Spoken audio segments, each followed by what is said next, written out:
It's a good win. There's a lot of people. It's like Woodstock, except everybody's got their clothes on. Don't eat a damn snack.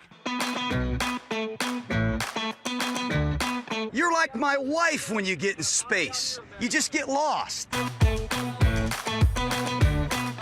It's ahead! Short steps are better than long steps. That's the only time in your life you're going to hear short is better than long.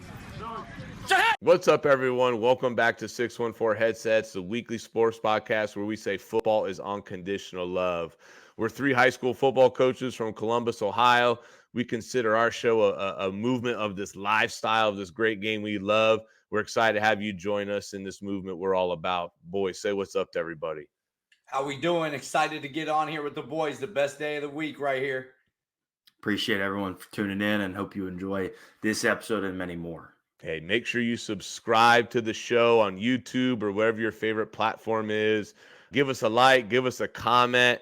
Follow the show at 614headsets.com and check out the lab and all the fun X's and O's things that we're trying to bring to you on there. And we appreciate everybody that is following us. And if it's your first time joining us, we hope you stay with us. All right, everybody enjoy the show. As we get rolling today, 614 Headsets is proud to be presented by Fundraising University. Fundraising University Ohio offers a variety of fundraising efforts that helps football teams run profitable, effective, and fast-paced fundraisers designed to raise the most money in the shortest amount of time to reach their fundraising goals. Fundraising University Ohio is locally owned, operated, and with their 6-step blitz system will help your team maximize profits. As a current coach himself, Brent Maxwell with Fundraising University will sit down and help you pick, plan, strategize, and execute your fundraiser that will allow you as a coach to focus on your practice time, prep time, player development, and personal time. If you're interested in us running a fundraiser for you, please contact Brent Maxwell at the letter B Maxwell at fundraising.net or 740-501-8946 to learn how you can get started with fundraising.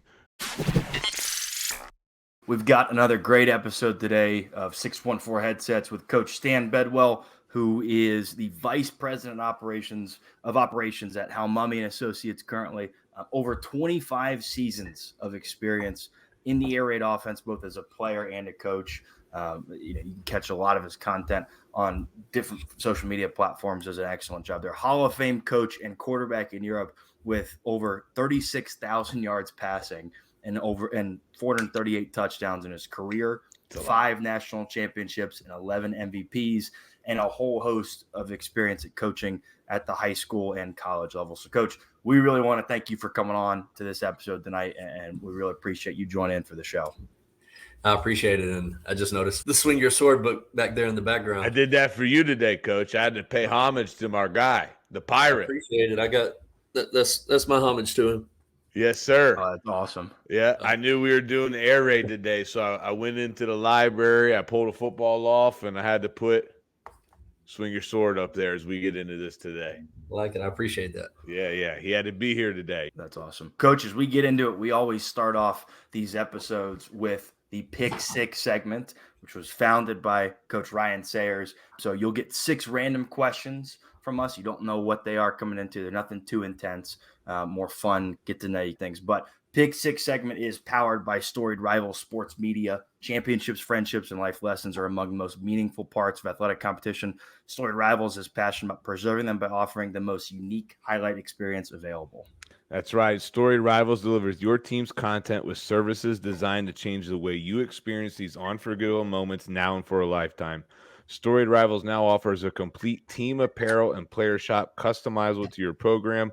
Contact us by email at info@storiedrivals.com to speak with a member of their team. I know our shop's closing up this week. I can't wait to see our gear. I'm going to put a picture out of it, and I can't wait to see our whole team in that come Combine Day. So without further ado, I can't wait to get to know our guests more. I know Donovan mentioned the social media.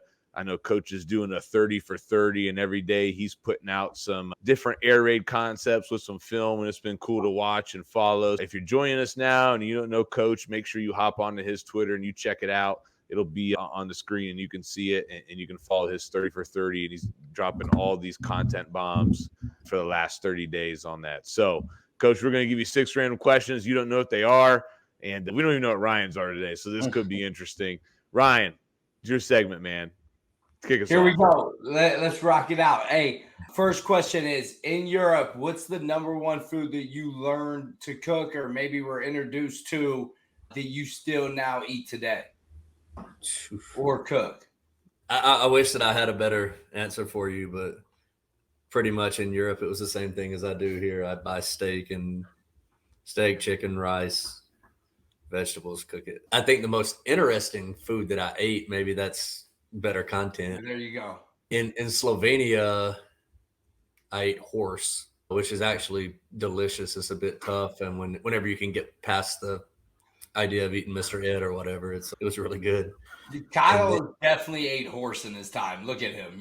I've ate gator. You ever ate gator? I've had gator jerky, but I don't. Like I wouldn't count that. It's just like chicken, baby. But I think then the other thing was a pig brain in Romania. Oh man, and that I thought that was pretty awful. That sounds pretty awful. That sounds terrible. Coach, I got my first question. If you have a singular one off the top of your head, great. If not, if you got a collection of them. But did you have a favorite place you went to or got to see while you were overseas in Europe? Anywhere that stands out in particular? The country of Finland is by far my favorite country. I was there for 5 total seasons.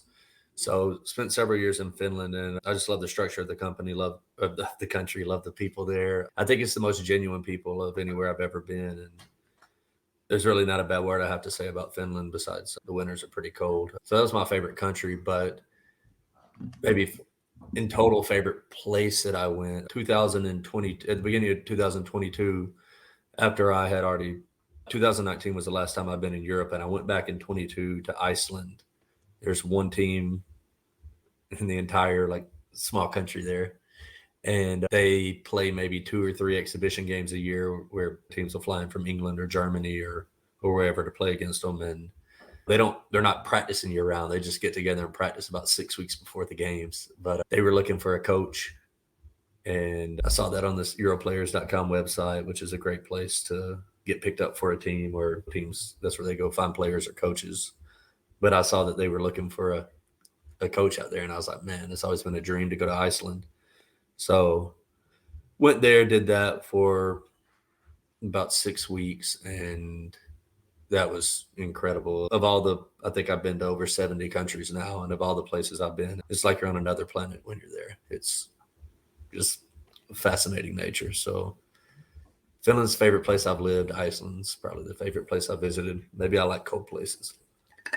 I'm with you. Hey, I know a lot of people go there. They love it. That's 70 countries is crazy, man. Kyle didn't even know there was 70 countries. We know, Ryan. We know. I guess I'll stick in the theme before we switch it up, but people know there's international football, but I don't think we know a lot about it. What do you think is the most unique or different thing about playing or coaching overseas that people might not know or understand? I think the coolest thing about it is just the diversity, not just from country to country or even league to league within the countries, because much like the soccer setup over there, there's like the top league with the best teams in each country, and then there's Premier League, right? Yeah, like similar to the Premier League, and then there's like a second league. Some like Germany, I think, goes all the way down to 8 or 9 leagues. But the diversity in the league overall, not just outside of that, but I've been on teams where we might have one of our linebackers used to play in the NFL. The guy beside him is a 47-year-old Italian, and the outside linebacker on the other side, the wheel or whatever, is a 19-year-old Italian that's the son of the 47-year-old.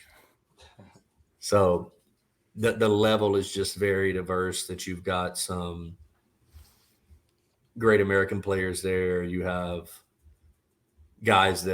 Europeans that would come over and play at the highest levels of college ball in the States, mixed in with guys that would struggle to play at a small high school in the States.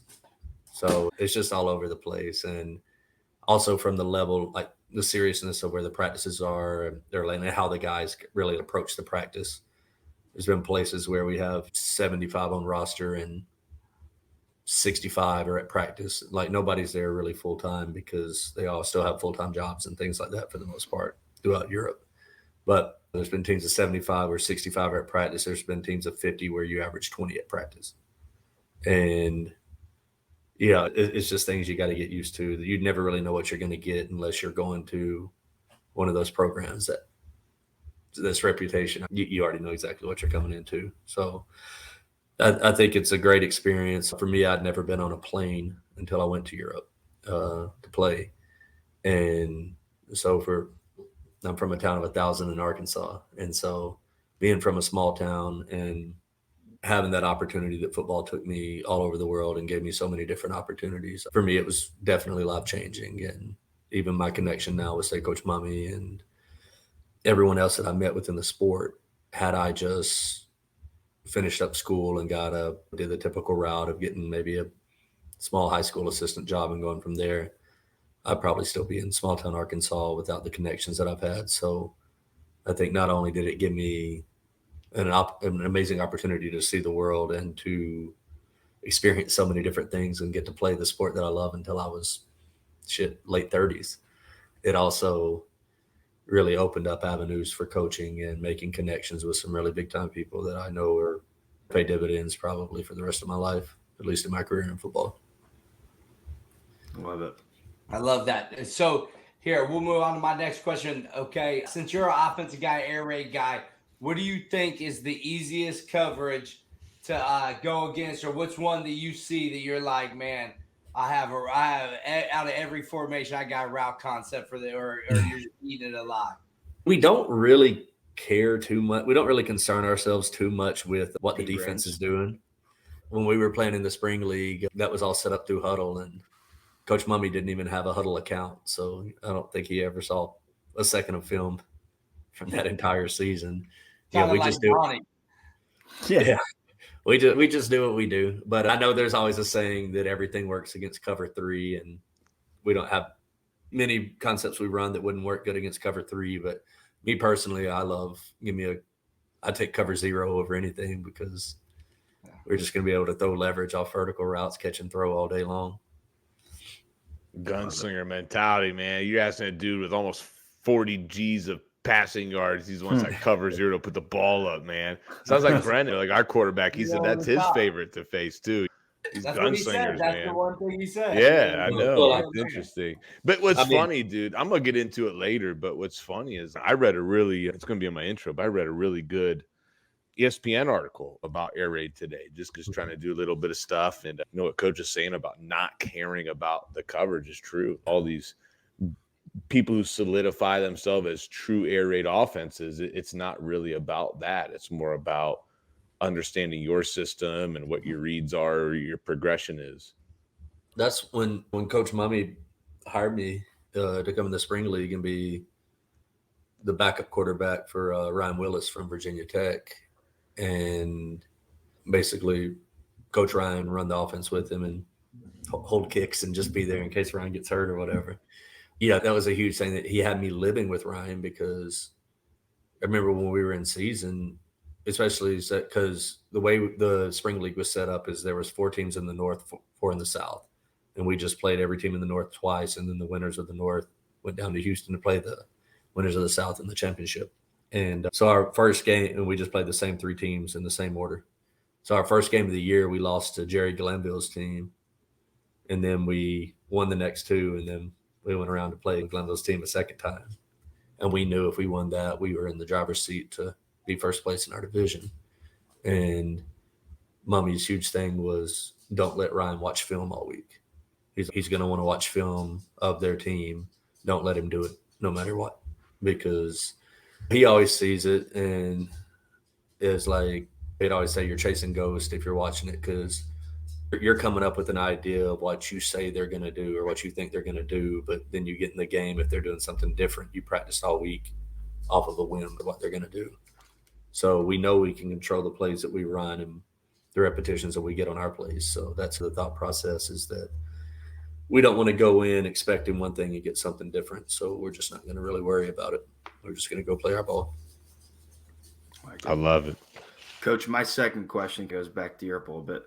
Can you help people understand, or just maybe in general, what's the difference in, you call it atmosphere, you call it fandom, when it comes to the game of football in Europe, maybe versus the United States, whether that's from a player or coaching perspective, however you want to take that?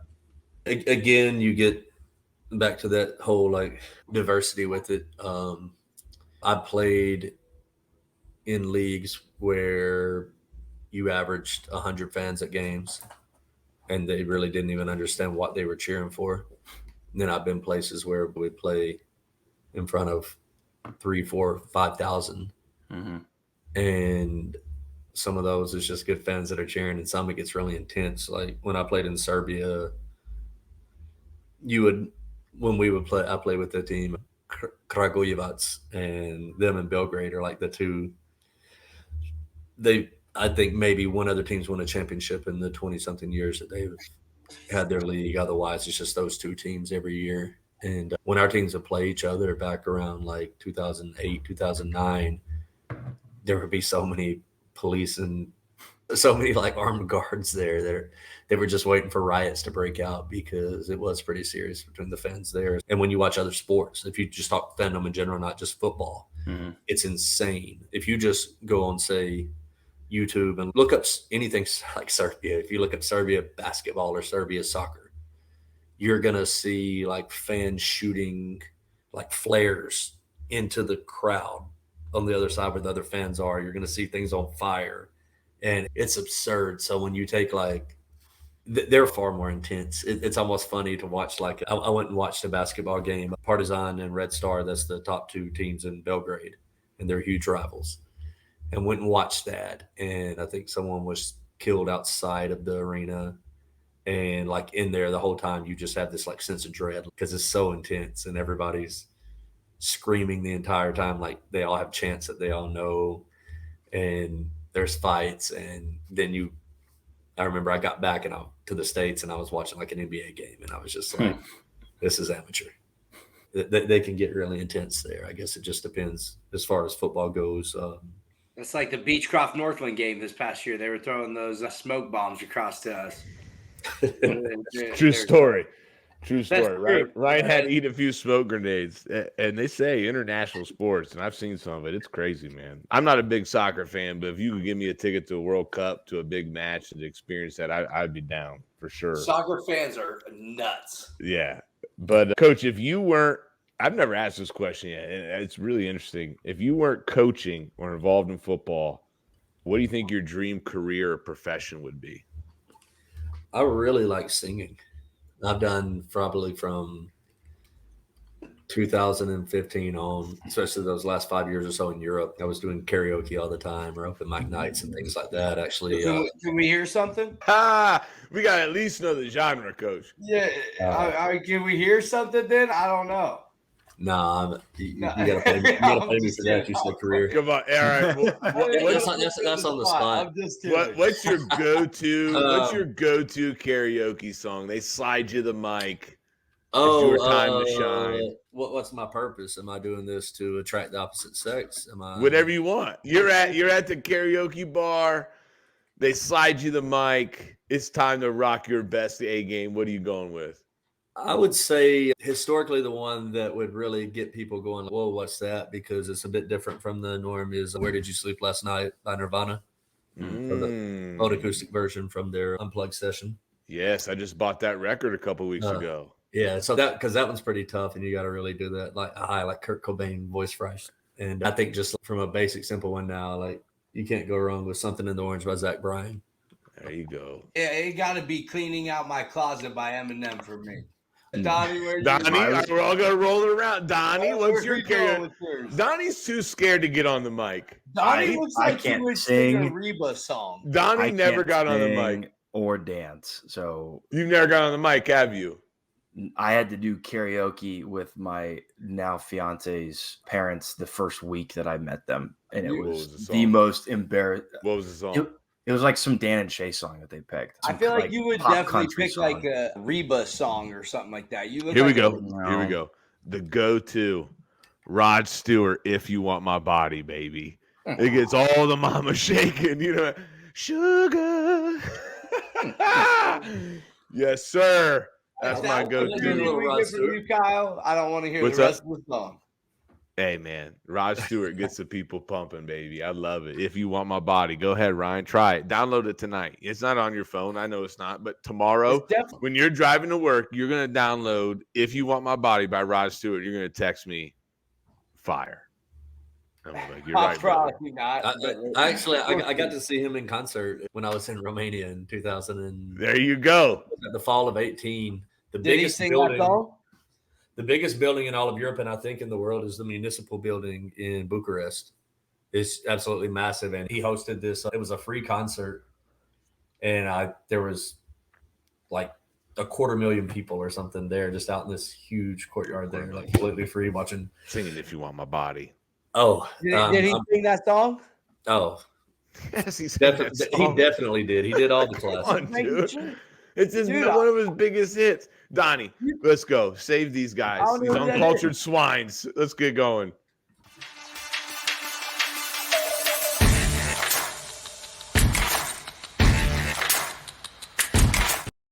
So that's a Pick Six segment. It's great to hear some different takes and different perspectives of life we've never met or understood. As we get going today, we want to get into the DNA of the air raid offense. There's very few times I feel like we get to speak with somebody that has spent a lifetime in it and become such an expert or guru in it. And I want to start with Dave Wilson. He's an ESPN staff writer. He wrote a fantastic article called Untold Stories of Football's Air Raid Revolution. And he said, the air raid is not an offense. This is from TCU coach Sonny Dykes. He said that. And then it said the air raid is a way of life. And Lincoln Riley said it's a mentality. It's more than a collection of plays. And I thought there'd be no better way to set up talking about the air raid. Coach already pointed out Mike Leach back here, the swing your sword, the pirate lifestyle. And the first thing I want to talk about, Coach, is just tell us a short history of the air raid for people who may not be as well versed of Hal Mummy, Mike Leach, Edwards from BYU. Those are some of the names that come up very early on. But just tell somebody or give us just a short history of the philosophy or how it all started. Yeah, Coach Mummy had, I guess, something that a lot of people don't know about him when they talk of his career. He had been the offensive coordinator at UTEP.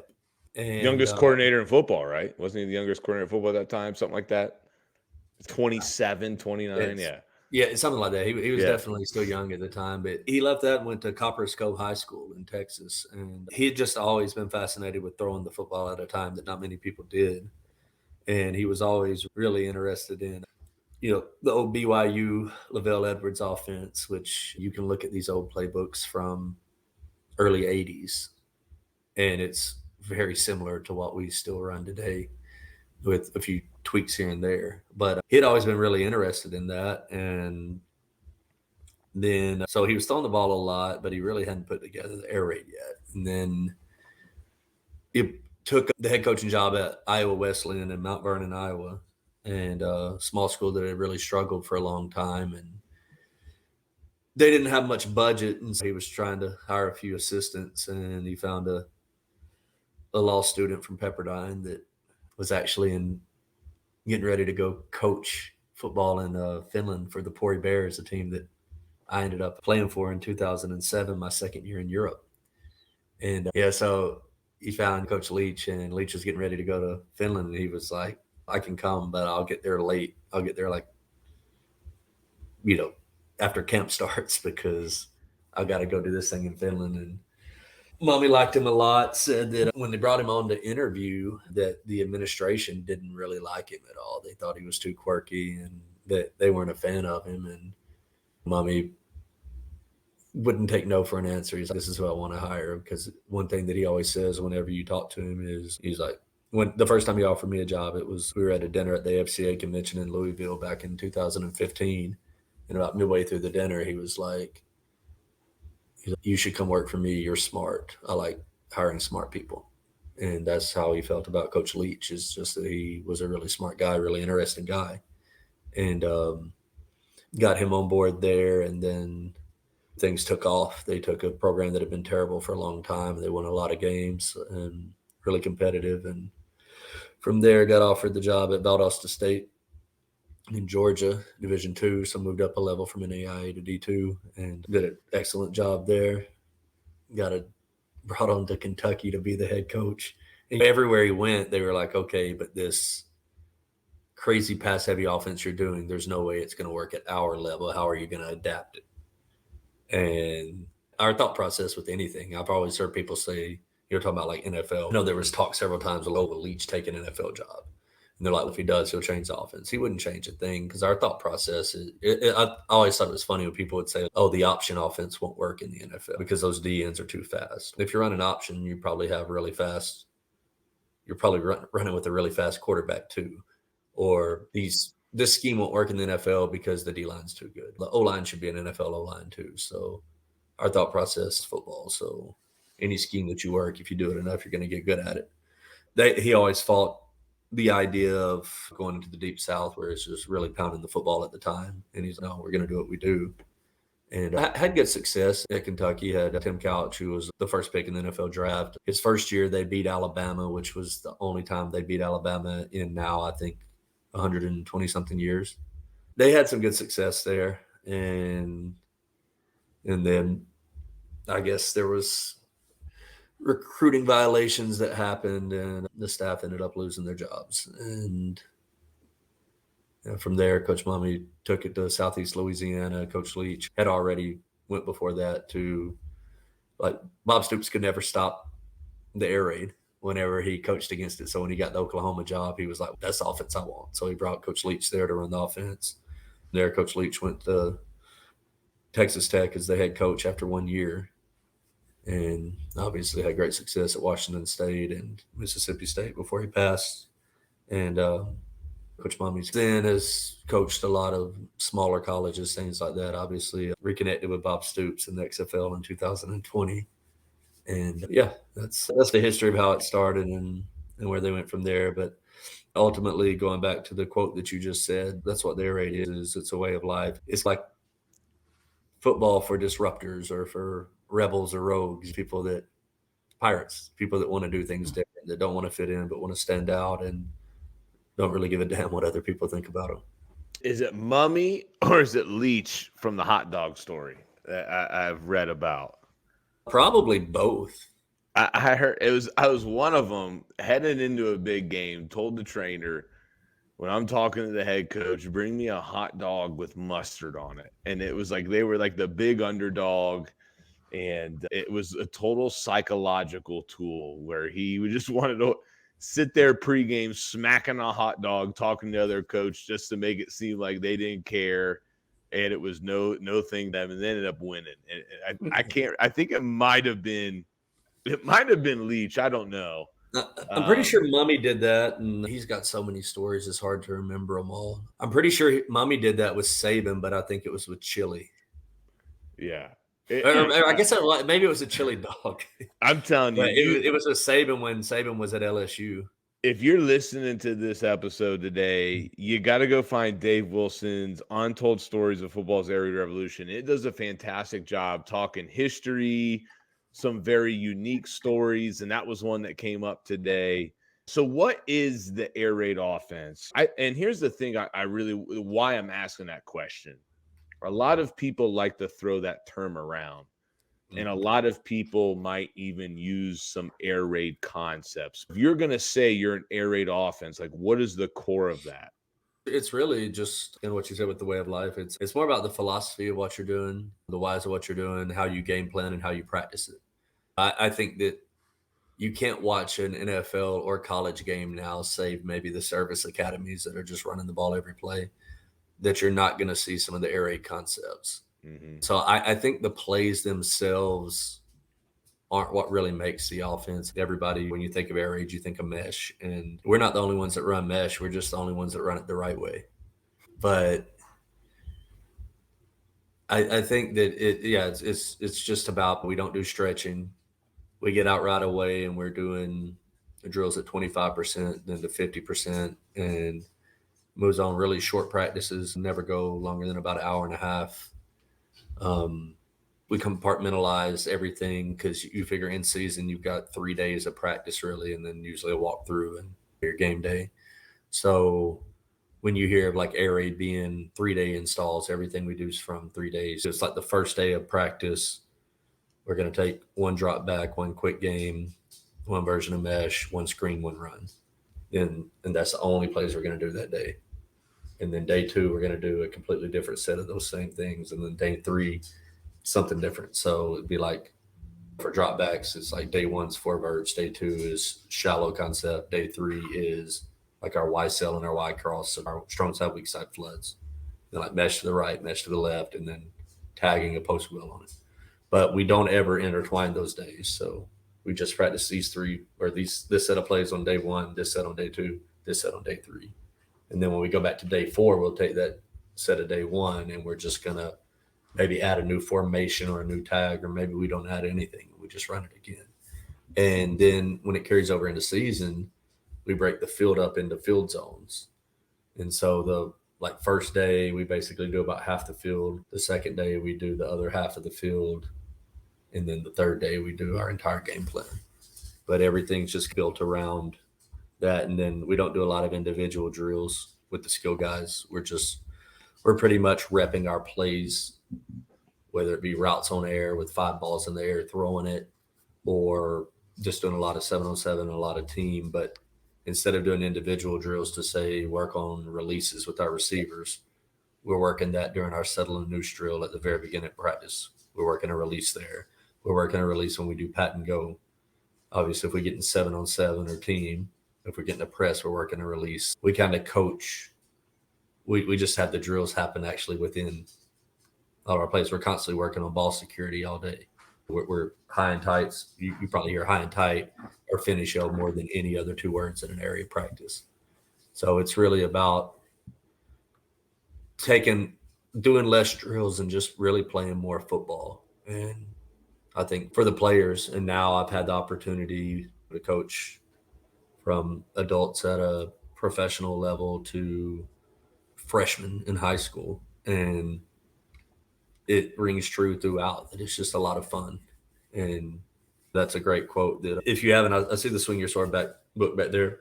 That's great. If you haven't read The Perfect Pass, that's basically a history of the Ford Pass told through kind of Coach Mummy's biography. Phenomenal book. And there's a quote in there that I probably say on every podcast I've ever done, but I just think it's amazing. And basically it's Mummy saying that football's not rocket science. It's not war. It's fun. It's made to be fun. And that's what Coach Mummy wants on his tombstone is how Mummy, his players had fun. Mm. It's a game. And we just want to enjoy it. And it's a hell of a lot more throwing the ball and more fun to us throwing the ball and catching it than lining up and doing wedge every play. And that's interesting to me because I'm like, as I'm a defensive guy, one of the things that I hate is just getting the ball ran down my throat. And it's just demoralizing. And that's what Big Walnut did to us in our playoff game. It just killed us because they just continued to run down our throats. How much run game do you add in? What's your percentage like? Do you and also consider bubbles that you might throw to your slot receivers and stuff as run game for you? We don't really, I've heard people say, the quick screens, that's our run game. We don't ever really talk. We don't really ever even talk about in a sense of, we're this percentage, this or that. I think Coach Leach said it best when he's like, different ways you could look at balance would be if you can go out one game and run the ball every play, go out the next game and pass it every play and be successful, then that would be like true balance. It's not about how many times you run or throw. Say historically, we're usually probably about 60 to 65% pass, 35, 40% run. It's not a great quote that Mummy always uses is he'd tell the running backs, you can't run it more, but you can run it as far as you want. So he's like, when we give you the ball, you can go as far as you want with it, but you're not going to get it more times. Or another good one he uses is we have 2 run plays in this offense. We run on the field when we start the drive, and then we run off the field after we throw a touchdown. But for us in the spring league, which I guess was the highest level that I've been at there, like with Mummy, we led the league in passing, but we also led the league in rushing. For me as a junior college offensive coordinator, I've had more All-American running backs than I've had All-American quarterbacks.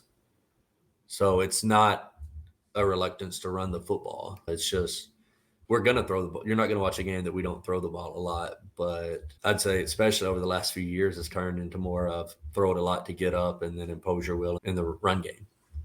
And just line up and run the ball over and over. And for us, we basically run a draw, what we call lead draw, which is really just ISO, and then a counter off of that. We don't even run like our ISO to the left and to the right. We just run it to one side. But this is what gets into the big misconception of the air raid is a lot of people think like you don't run the ball or you don't have prolific running backs. Whereas, in fact, if you look back, like you look at some of the Leach teams and some of the other things, have been absolutely deadly with some of the zone concepts and counting the box and everything that goes along with that. I just think anytime I've heard the air raid offense and I've studied and I've learned things, that's one of the biggest misconceptions is the run game that people have on the outside looking in.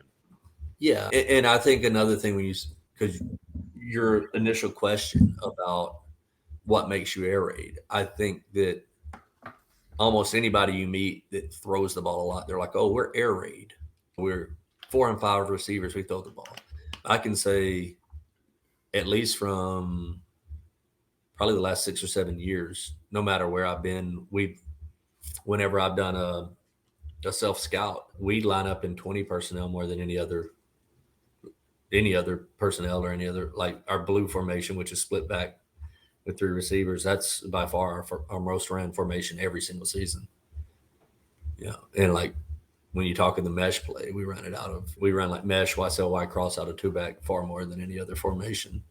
And I think that's a great thing about the offense is the versatility of it, that I've had a year where we based out of 5 wide, but as a majority, we probably ran 2-back more than anything else. But obviously it's an offense that's probably built, is at least where it is now, to be more of a 2x2, 3x1 offense. But you can fit that to your personnel, and the run game kind of changes also from even myself. I've had years where we base just inside zone and our run game was off inside zone to now where it's more big on big gap scheme type runs.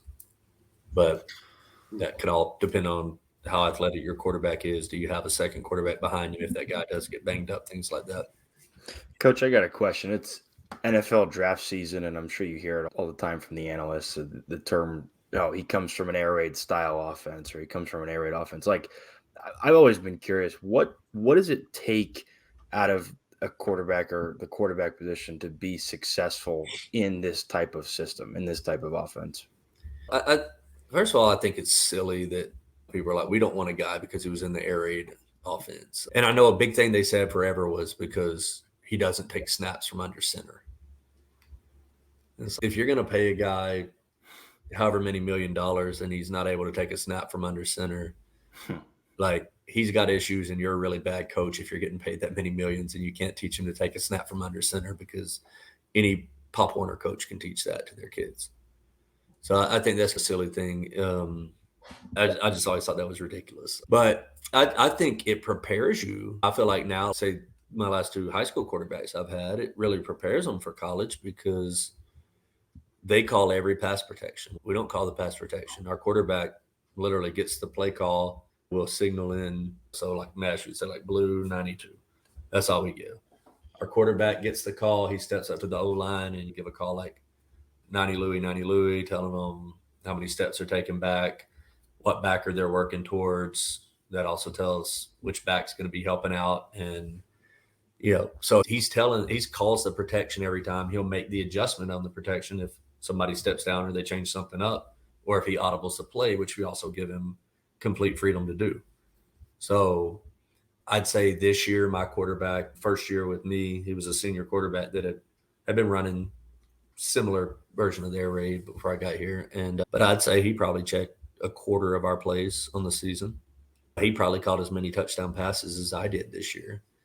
And when you get to say when we were in the spring league, I'd say the play calling is probably about a third between myself, Coach Mummy, and then Ryan out on the field, just doing it himself. So I think mentally we put a lot on where a lot of people, when they say mentally, they put a lot on the quarterback learning what to expect from the defense. For us, it's just more of understanding grass, understanding leverage, and what plays to check into to attack where the grass is. So we worry more about the grass and the leverage than the actual coverage. And then other than that, really just you want a guy that's a winner that's going to go compete, that wants to take control of the team. I think that's very important for a quarterback. And then just accuracy. I think having a strong arm can actually – me and Coach Mummy were actually on the phone today. We talked for a while, and we were talking about that because where I'm at now, we have a freshman kid that'll be the guy next year as a sophomore.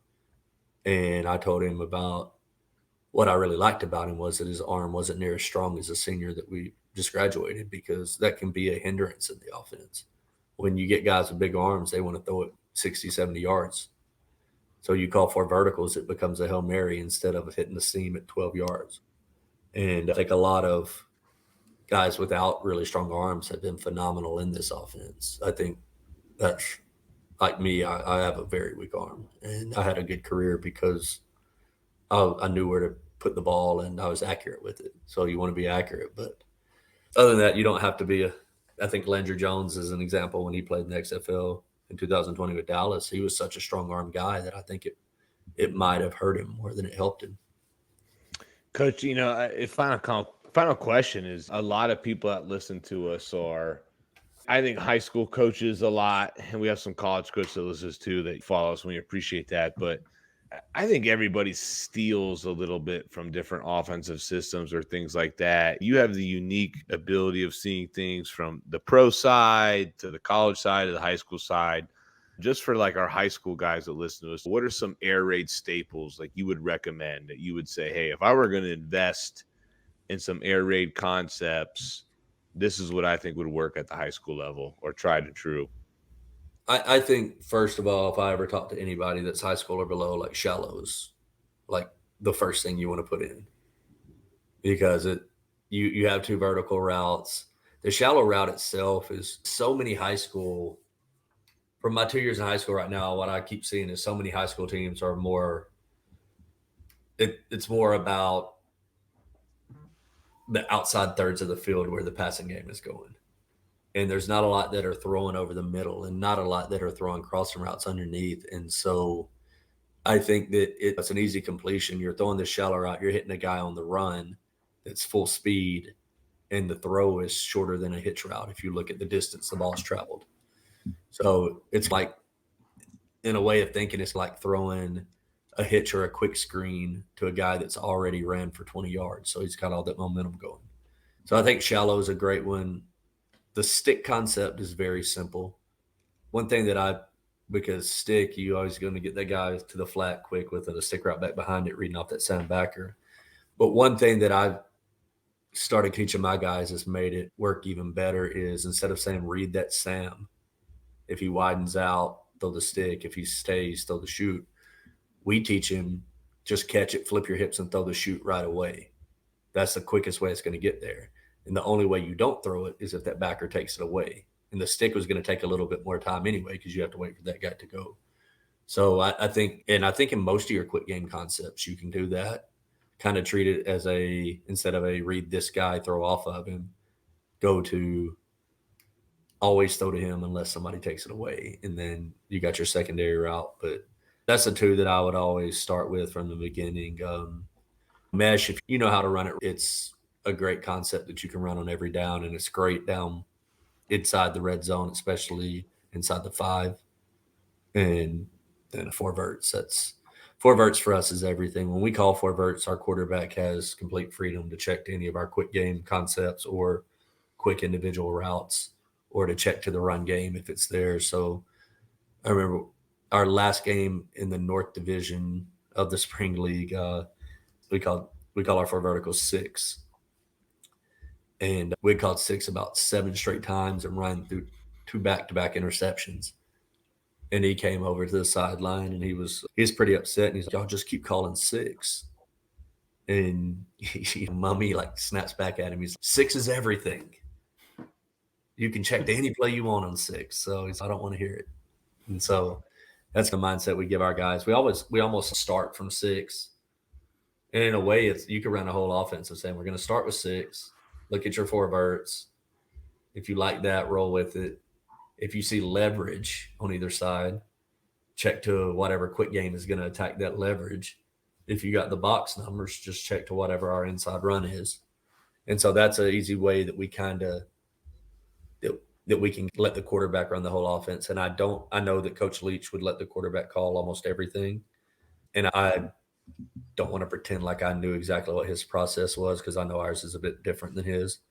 But for our quick game concepts, we've got one that we want to do against a cover 1 look, one against a cover 2, one against a 3, one against a 4. So that quarterback can line up with those 4 verts.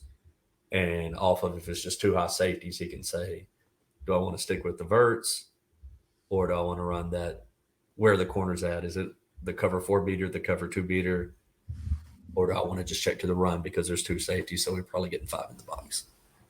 So It's just a way to think yeah, about it makes it, you compartmentalize it, really suck it down for him. So I think it'd be really hard for anybody just to line up with no plan and just say, okay, here's the defense, what's a good play? I love it. We use it, and we use a lot of it too. And I think that's what's so unique, is you can see how much, even if teams aren't air raid teams, they're using those concepts, or they're using some of that verbiage of attack and leverage or attack and green space. I just want to thank you, Coach, for coming on, and appreciate it, and wish you luck in everything you're tackling. It sounds like you've got your hands going a lot of directions, do a lot in this game, and thank you for everything. Ryan, why don't you go ahead and wrap this bad boy up for us? Man, Coach Bell, thank you so much. We appreciate you coming on. Everybody, make sure that you subscribe, and you guys make sure you get on our YouTube, get on our Apple Podcast, get on Spotify, and then as well as I think I just heard and got confirmation stout that SNED is using our guy Brent Maxwell. So that's me calling him out real quick there. But come on, SNED, let's I'm go. hearing that, he's using Fundraising University, Ohio, which is a great way to get your program rolling. And we're using Storied Rivals, and I can't wait. Once our new gear comes in, I'm going to let everybody see it. I can't wait to see what it looks like. That's exciting. Our 2 sponsors, man, we can't say thank you enough to them. We appreciate them. But thank you guys for joining us. We appreciate you, and we're excited for next week's episode. A little defense, the good side of the ball, the dark side. Long overdue. Hey, make sure you subscribe to 614 Headsets on whatever your favorite things are. Make sure you check us out, 614headsets.com. Give us a follow. We put everything up on there as well. We want to, Coach, thank you very much. Check out his 30 for 30 as he puts out all his air raid concepts. And we'll see everybody next week. See ya.